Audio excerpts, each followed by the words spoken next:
Hi hello welcome back to my channel. ഇപ്പോൾ ഈ video കാണുമ്പോൾ ഡെഫിനറ്റ്ലി നിങ്ങൾ ആദ്യം ഞാനിട്ട ക്വസ്റ്റ്യൻ പേപ്പർ കണ്ടിട്ട് മാത്രമേ നിങ്ങൾ ഈ വീഡിയോ കാണുള്ളൂ. അതെനിക്ക് ഉറപ്പാണ്. ഐം ഷുവർ. കാരണം കുറേ വീഡിയോയിലായിട്ട് ക്വസ്റ്റ്യൻ പേപ്പർ അപ്ലോഡ് ചെയ്യാമെന്ന് പറഞ്ഞിട്ടുണ്ടായിരുന്നു. ബട്ട് ഞാൻ അപ്ലോഡ് ചെയ്തിട്ടില്ല ബിക്കോസ് സം ഹെക്റ്റിക് സിറ്റുവേഷൻ കാരണമാണ്. So sorry. കൂടുതൽ അതിനെക്കുറിച്ച് ന്യായീകരിച്ച് ഞാൻ മെഴുകുന്നില്ല. അപ്പോൾ എല്ലാവർക്കും വിശേഷം എന്തൊക്കെയാണ് എനിക്കറിയാൻ. പ്രത്യേകിച്ച് വിശേഷങ്ങളൊന്നും ഉണ്ടാവില്ല. നല്ല ടൈറ്റ് ഷെഡ്യൂളാണിപ്പോൾ. നല്ല ടെൻഷൻ ഉണ്ടാവും. ആരോട് എന്താ പറയേണ്ടത്, എന്താ ഷെയർ ചെയ്യേണ്ടത്, ആകെ ഒരു വിങ്ങിപ്പൊട്ടൽ, ഒരു വിതുമ്പലല്ല, ഒരു വിങ്ങിപ്പൊട്ടലാണ് മനസ്സിൽ. ഞാൻ പറഞ്ഞത് എന്നെ പോലെ സപ്പോർട്ട് ചെയ്യാൻ ആരുമില്ലാത്ത ഒറ്റപ്പെട്ട് കിടക്കുന്ന ആൾക്കാർക്ക് വേണ്ടിയാണ് ഞാൻ സംസാരിക്കുന്നത്.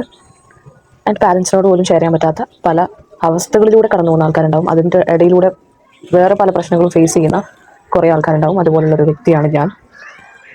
അപ്പോൾ ഈ ഒരു വീഡിയോയിൽ പറഞ്ഞത് നിങ്ങൾക്ക് മോട്ടിവേഷൻ തരുന്നതിന് പകരം ഞാനിങ്ങനെ നെഗറ്റീവ് ആക്കാമെന്ന് വിചാരിക്കരുത്. But the reality is this. Okay. പിന്നെ ഈ ബാക്ക്ഗ്രൗണ്ടിൽ കുറച്ച് നോയ്സസ് ഉണ്ട്. കാരണം നല്ല കാറ്റുണ്ട്. ഞാനിപ്പോൾ ടെറസിൻ്റെ മുകളിലാണുള്ളത്. അവിടെ നിന്നാണ് വോയിസ് ഓവർ കൊടുക്കുന്നത്. നല്ല കാറ്റുണ്ട്. പിന്നെ ചുറ്റും കുറേ കുട്ടികളുണ്ട്. വെക്കേഷൻ ആയതുകൊണ്ട് അവർ നല്ല കളിയിലാണ്. തെറ്റിദ്ധരിക്കരുത്. അപ്പോൾ കുട്ടികളെല്ലാവരും നല്ല രീതിയിൽ ആക്റ്റീവായിട്ട് പുറത്തൊക്കെ ഇറങ്ങി നല്ല ഫിസിക്കലി നല്ല ആക്റ്റീവായിട്ട് കളിക്കുന്നുണ്ട്. മൊബൈലൊന്നും അങ്ങനെ അഡിക്റ്റ് ആവാണ്ട്. അത് കണ്ടപ്പോൾ മനസ്സിലൊരു സന്തോഷം. ഓക്കെ, ഇങ്ങനെയും ചില കാഴ്ചകൾ കാണുന്നു എന്നുള്ളത്. ഞാൻ നേരത്തെ അപ്ലോഡ് ചെയ്തിട്ടുള്ള ക്വസ്റ്റ്യൻ പേപ്പർ എന്ന് പറയുന്നത് 1 ഏപ്രിൽ 1 നടന്ന എക്സാമിൻ്റെ ക്വസ്റ്റ്യൻ പേപ്പറാണ്. All unit exam.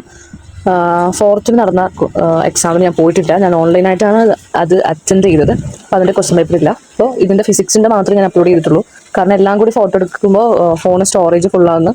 പിന്നെ എനിക്ക് അതിനുള്ള ടൈമില്ല. പക്ഷേ ഇപ്പോൾ ഫിസിക്സ് മാത്രമൊന്നും എല്ലാവരും ചെയ്ത് നോക്ക്.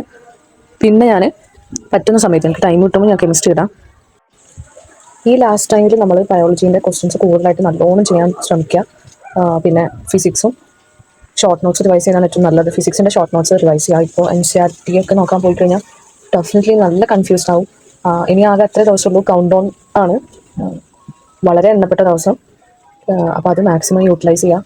ബയോളജീൻ്റെ ക്വസ്റ്റ്യൻസ് നന്നായിട്ട് ചെയ്യുക. പിന്നെ ക്വസ്റ്റ്യൻ ചെയ്ത് കിട്ടാത്ത ഭാഗം മാത്രം NCERT ഫോക്കസ് ചെയ്യുക. അപ്പോൾ അത്രയേ ഉള്ളൂ. കൂടുതലൊന്നും പറയാനില്ല. ഇഷ്ടമായ സബ്സ്ക്രൈബ് ചെയ്യുക, കമൻറ്റ് ചെയ്യാൻ മറക്കല്ലേ. ബൈ.